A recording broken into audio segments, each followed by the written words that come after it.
Bismillahirrahmanirrahim. Assalamualaikum warahmatullahi wabarakatuh. Selamat bertemu kembali sekali lagi kita hari ini ya. Untuk pembelajaran sains tahun 3 bagi minggu yang ke-30. Tajuk kita masih lagi asid dan alkali, tapi hari ini kita belajar tentang kegunaan asid dan juga alkali. Sekarang kita lihat apakah objektif pembelajaran kita hari ini ya. Yang pertama ialah murid dapat menyatakan sekurang-kurangnya dua kegunaan asid dan alkali dalam kehidupan seharian. Yang kedua pula, murid dapat menyatakan dua bahan yang boleh digunakan untuk menguji sifat bahan. Sifat bahan itu sifat kimia bahan jika tidak ada kertas litmus. Sebelum kita masuk ke tajuk yang baru ya, cikgu nak kamu ingat semula apa yang telah kamu pelajari pada minggu lepas. Yang pertama, untuk sifat asid, dia akan menukarkan kertas litmus biru menjadi merah. Ingat ya, bahan berasid menukarkan kertas litmus biru menjadi merah dan kebanyakannya masam dan perit. Kebanyakannya, bukan semua. Yang kedua, bahan alkali pula dia boleh menukarkan kertas litmus merah menjadi biru. Dan kebanyakan ianya pahit, licin dan ada yang menghasilkan buih. Yang ketiga, bahan neutral pula dia tiada perubahan pada kedua-dua kertas litmus dan rasanya manis, masin dan juga tawar. Ya, manis, masin dan juga tawar. Untuk kamu nak ingat perubahan warna kertas litmus ni, kamu kena ingat perkataan disambal kali ya. Macam mana nak buatnya tu ya? Mula kita tengok anak panah ni. Anak panah hala ke kanan. Maksudnya baca daripada kiri ke kanan. Yang mana bila merah jadi biru, ya ingat merah bertukar menjadi biru, maka ia adalah bahan alkali. Dan jika kita baca daripada kanan ke kiri, anak panah ke kiri, biru jadi merah, maka bahan itu adalah bahan berasid. Jadi disambal kali ini kamu kena ingat setiap kali kamu nak menjawab soalan latihan berkaitan asid dan juga alkali. Jadi tolong ingatkan benda tu. Setiap kali kamu nak jawab latihan berkaitan asid dan juga alkali. Sekarang kita pergi kepada kegunaan ya, kegunaan asid dan alkali ya.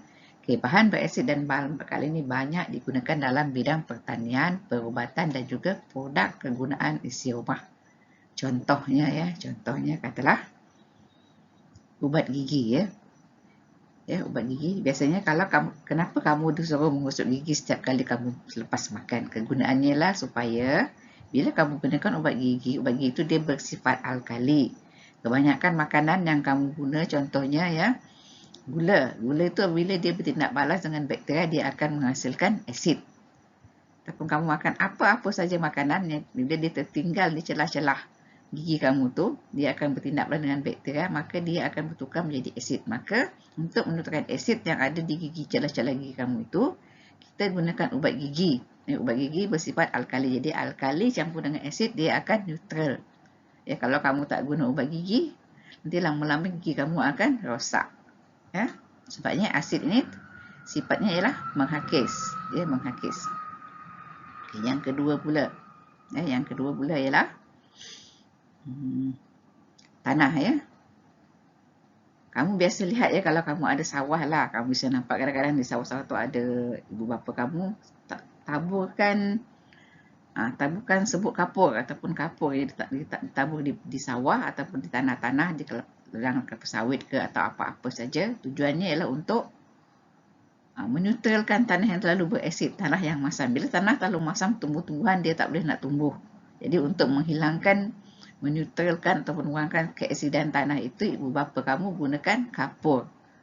Karena kapur itu bersifat alkali. Jadi alkali macam cikgu sebut tadi, alkali campur dengan asid, dia akan neutral.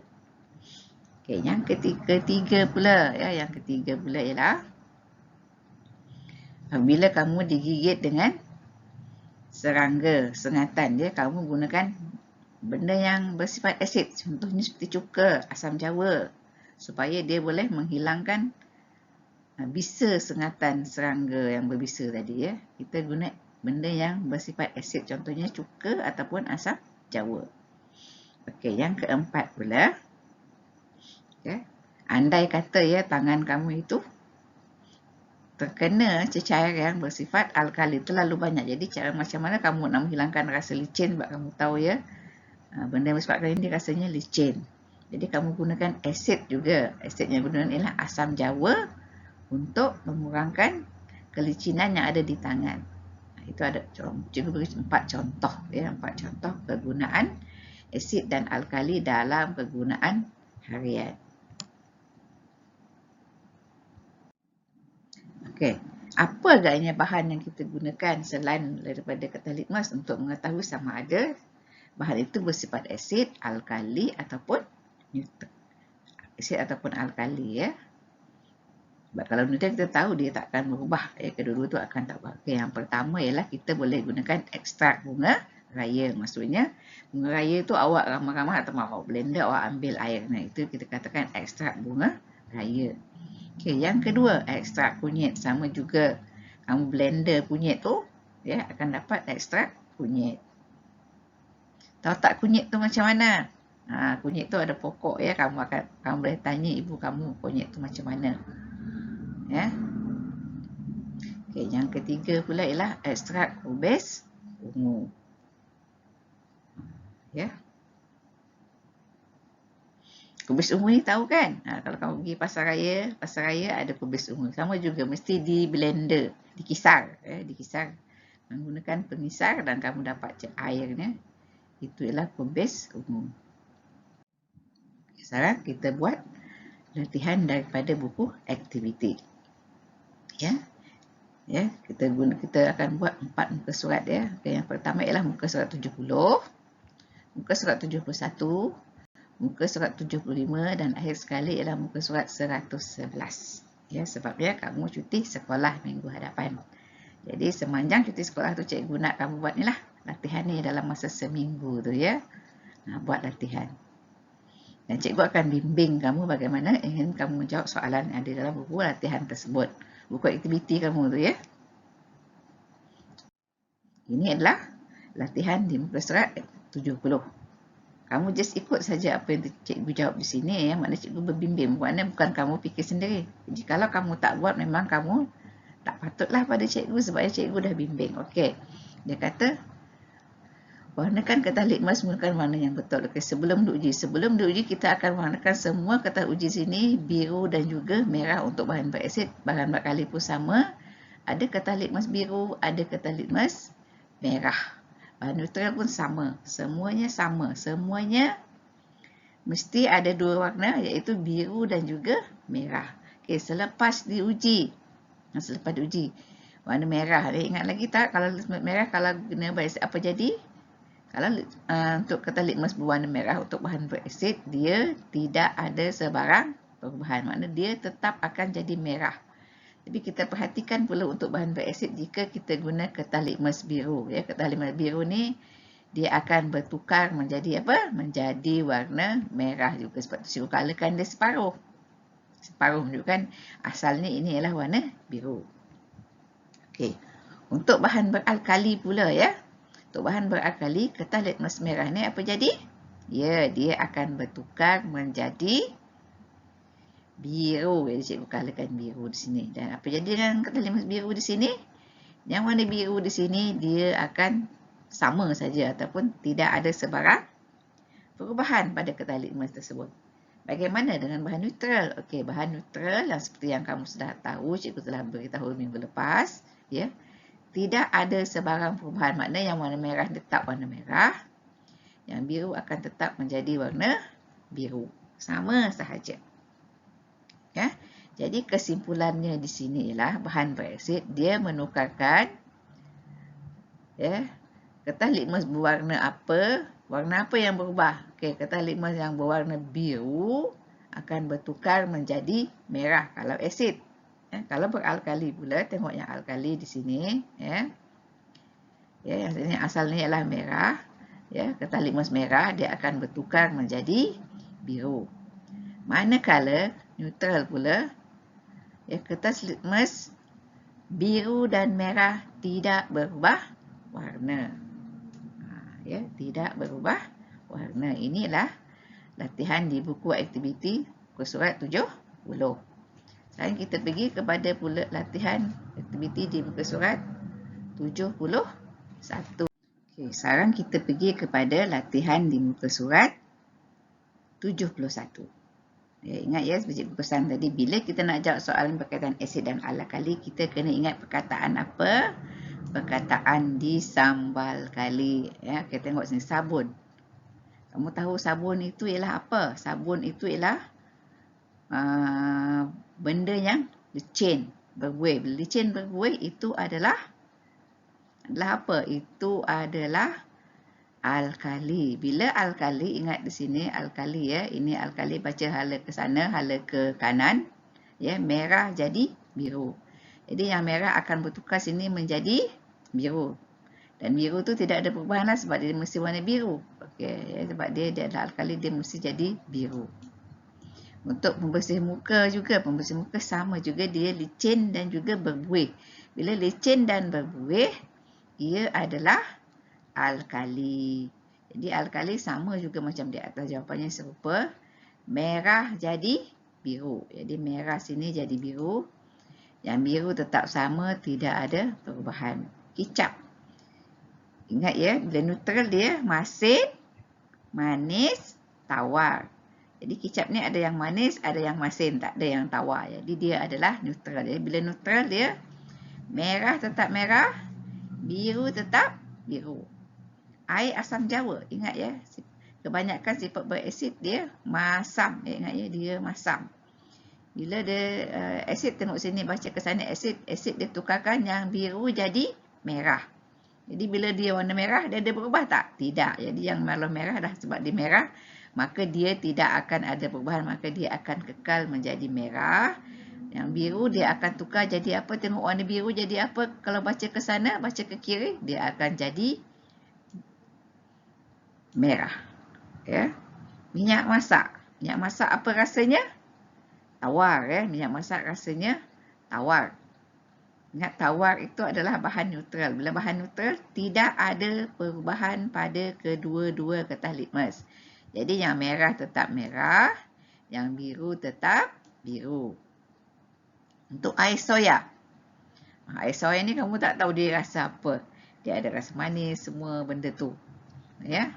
Tapi ikut daripada hasil daripada cikgu tanya Mr. Google, ya. Air soya ni dia bersifat asid. Ya, jadi bila asid, dia bersifat alkali. Jadi bila alkali dia merah jadi biru, yang biru dia tetap tidak ada perubahan. Ya. Alkali, air soya ini dia bersifat alkali. Okey, sekarang kita nak, dia kata berdasarkan pesan di atas, kelaskan bahan berasid, beralkali dan neutral. Masukkan dalam jadual ni. Di sini yang mana asid kamu kena ingat ya, biru jadi merah. Jadi satu saja yang biru jadi merah di sini, iaitu air asam jawa. Jadi kita tulis di sini air asam jawa yang berasid, yang beralkali pula. Kita tengok beralkali, merah jadi biru. Tengok yang merah jadi biru ada berapa? 1, 2, 3. Merah jadi biru. No. Ya.